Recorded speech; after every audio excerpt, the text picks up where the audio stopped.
ராணிப்பேட்டையில் தேசிய கல்விக் கொள்கையை ஆதரித்து பாஜகவினர் 1 கோடி கையெழுத்து இயக்கம் துவக்கம்.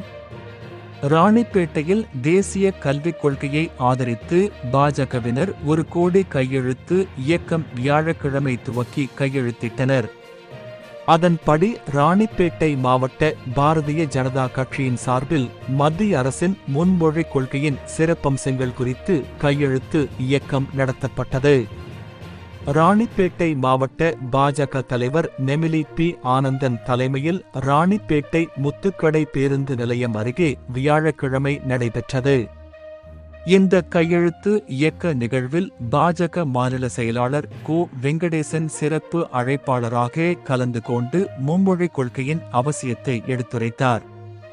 இதில் தேசிய பொதுக்குழு உறுப்பினர் திருத்தணிகாசலம் முன்னாள் மாவட்ட தலைவர் விஜயன் என்.டி. சீனிவாசன் கையெழுத்து இயக்க ஏற்பாட்டாளர் வேதா சீனிவாஸ் நிர்வாகிகள் இ. ஜெகதீஸ்வரன் எம். கந்தன் ரவிசிங் ராஜ்புத் உள்பட பாஜக மண்டல் தலைவர்கள் மாநில மாவட்ட மண்டல் அணி பிரிவு நிர்வாகிகள் மகளிர் அணியினர் திரளாக கலந்து கொண்டு கையெழுத்திட்டனர்.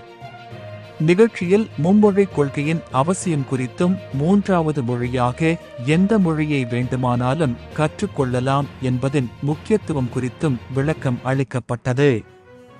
முடிவில் சமகல்வி எங்கள் உரிமை எனும் கோஷம் முழங்கப்பட்டது.